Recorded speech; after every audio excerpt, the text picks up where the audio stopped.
Now, let's quickly get into understanding essential Google search algorithms, which I'm going to explain to you right now. First and foremost, you need to have a fairly firm understanding of Google PageRank.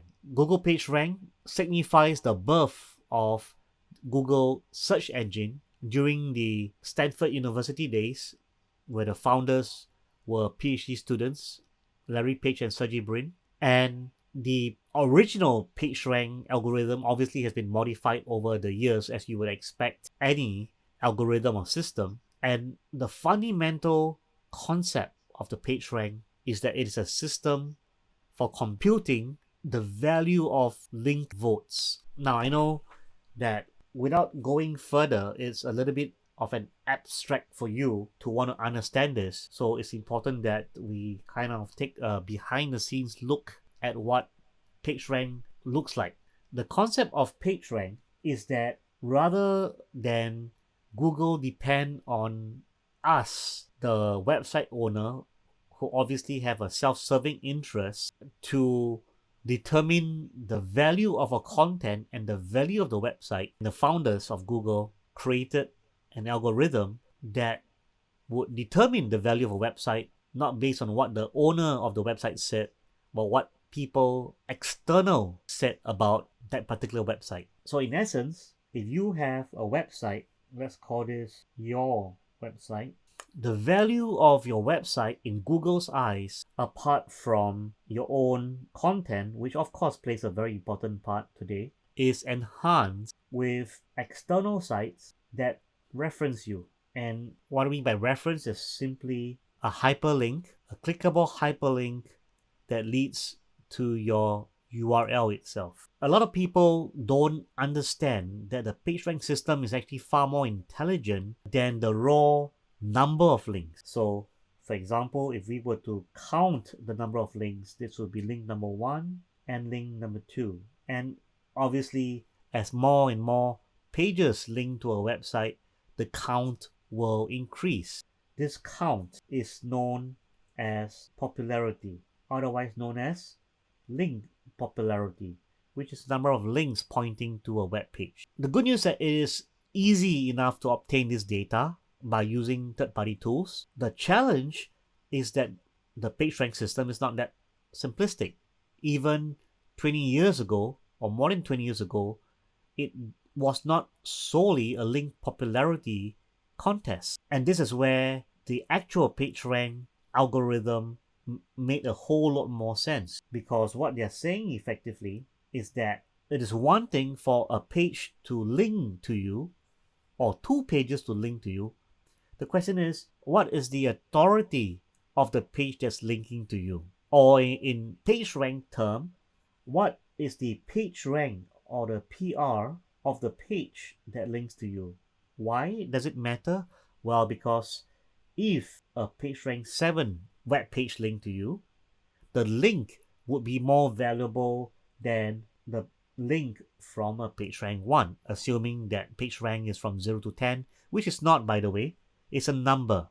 But if we were to bring back that number into an algorithmic format and therefore denote it from 0 to 10, for example, then all else being constant, a PageRank 7 link is worth more than a PageRank 1. What is the degree of difference in value? And this is where we need to leverage the concept of basic math. So the effort it takes to go from a PageRank 0, that's where you all start, to a PageRank 1. Let's call these X, where X equals to X amount of effort, or X amount of time, or X amount of PageRank, essentially. As we move on from PageRank 1 to PageRank 2, the bottom line is that it's going to take 2 times the effort it took from PageRank 0 to go to PageRank 1. So this is known as the algorithmic difficulty, and therefore a PageRank 3 website is different from a PageRank 2 website because it's at least twice the effort to promote a PageRank 2 to a PageRank 3. And obviously this now becomes 4 times more challenging to go from PageRank 2 to PageRank 3 as it was to move from 0 to 1. You can see that as we keep moving on in this fashion, the amount of effort multiplies very quickly in a geometric fashion. We're moving from x to 2x to 4x to 16x, and then when we get to PageRank 5, we are at 32x already. The difficulty and value, therefore, can be plotted on a graph from a continuum of 0 to 5 to 10 for PageRank.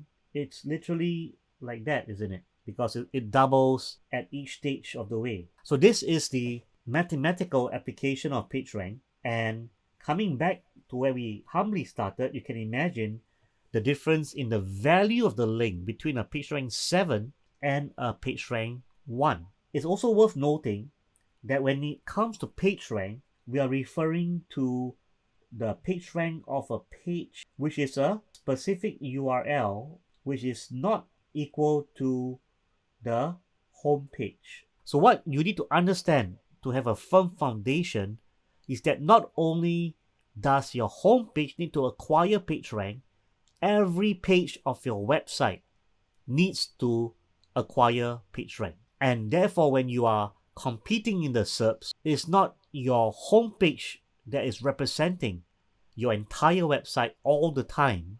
Your individual pages all play a part in helping to drive organic traffic, and therefore your inner pages also need PageRank to fight against the competition. Now, this has one implication that I want to highlight when it comes to strategy. For example, right at the start, when it comes to concept of website versus web page. So what I mean by this is that hypothetically, if you wanted to compete to rank for a certain keyword, now imagine your website is in a business of selling organic food, and one of your pages is being optimized for a product called Manuka honey. So in this case, Manuka honey is a product, it's a sub-page of an organic food website, and we want to rank this sub-page in the SERPs. Now you compare this versus a website where the whole website is about Manuka honey. Suddenly, this web page, which is targeting Manuka honey, is actually the homepage of the website. Why? Because this is a Manuka honey website, and everything about the website is about Manuka honey. Now, question is this: which of this scenario, A versus B, is easier to build PageRank? Is it going to be an inner page of a website or the homepage? And if you guess homepage, you're correctly right. That in this case, B would have an advantage in being able to garner PageRank because it's far easier to point to a homepage URL from, for example, press releases, product review, because pointing to a homepage is basically just mentioning the URL. Whereas trying to garner PageRank for an inner page becomes a URL/inner page, and therefore it's basically domain.com/ for example, Manuka honey. This has to be the link in scenario A. In scenario B, the link here would be manukahoney.sg, for example, or .my. Now, which is easy to link to? Obviously, scenario B. So, PageRank being a huge influence also influences your decision right at the start in terms of how you want to organize your structure of your website. Now, moving back to where we came from, the other aspect that you need to understand is that the amount of PageRank value that a page inherits is dependent on obviously the PageRank of the sending site, but it also depends on the number of links that the sending page has. If there were another page in question, which is external to you, and a PR7 web page also linked to that external page, the link value that you will receive or inherit would be 50% instead of 100%, because there are now two links that are linked from the web page itself of any PageRank. If there was only one link, the receiving page would receive 100% of the link value, in this case 100% of the PageRank 7. But because on the PageRank 7 web page there are two links, in this simplistic example, the link value that one would receive would be 50%. Similarly, if it was 3 links, it would be 33%, and so on and so forth. So there will be a link dilution in proportion to the number of links that exist on a web page. Now, if you're asking, then in this case, will there be a dilution if the link was an internal link? And the answer would be yes. So in this case, a well-known strategy for case A is to have internal links and leverage internal links where the internal link is pointing from the home page to the inner page, and the inner page would inherit a percentage of link value from the home page and increase its page rank accordingly and increase its chances, therefore, of ranking in the search engines. In summary, the PageRank concept is fairly fundamental because it is still used as a decision to rank pages, and if you've been doing SEO any amount of time, you would see that this is consistent. In other words, a direct correlation between typically the number of links and the quality of links and a website's position in the SERPs. The good news is that the rest of the algorithms wouldn't need such an extensive explanation. Panda, for example, is a February 2011 algorithm update, and let's understand that Panda is all about being able to filter and flag poor quality content. Anything content is on page as opposed to links that come in which is off page or off the website. It's an on page filter to flag poor quality content, and Panda algorithm has been revised and improved over time, and up to now it not only flags poor quality content, it flags pages with excessive ads or ad blocks as we call it, or web pages designed to make money through monetizing of ads. Having a banner or two won't kill the game, but having more than two in Google's eyes becomes excessive, and that's why you want to be very careful about putting paid ad banners on your web pages because it can influence your organic rankings. Penguin appeared a year later, April 2012, and unlike Panda, Penguin is an off-page penalty. So remember, off-page is anything outside the website, and anything off-page obviously has to do with links. So it's an off-page penalty to flag sites with spammy link schemes and excessive use of this thing known as the anchor text, and we're going to be talking about the anchor text in several areas. Then we have Pigeon, another important algorithm change or update in 2014, July 2014.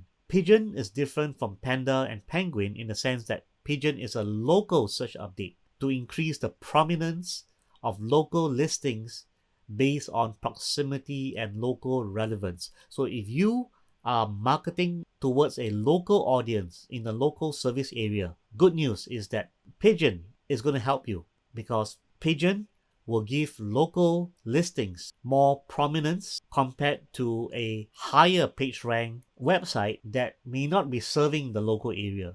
And an example that comes to mind would be the florist niche, because prior to Pigeon, what we saw in the SERPs was top ranked florists based in America, based in UK, even though it is a Singaporean keying in the query florist. Like, why do we want to see a UK website rank in the top 10? Well, because the UK website has high page rank. This is where Pigeon came in, because Pigeon came in to correct this notion or the importance of page rank and gave overriding factors to override page rank, like proximity and local relevance. Then came Hummingbird. Actually, Hummingbird was before Pigeon, and Hummingbird is conversational search algorithm that better understands whole sentences, we call it semantics and context, than individual words, which is lexical. So Hummingbird was really the turn of the sophistication from lexical to semantic search. And Hummingbird is assisted by RankBrain, which is a 2015 October update that incorporates machine learning, which is AI, and is designed to handle never before seen search queries. And Google has come out publicly that says that approximately 30% of search queries are unique. You can think of the application of RankBrain on new launch property projects, for example, because if a new property project has never been launched, Google knows nothing about that project, it is considered a never before seen search query.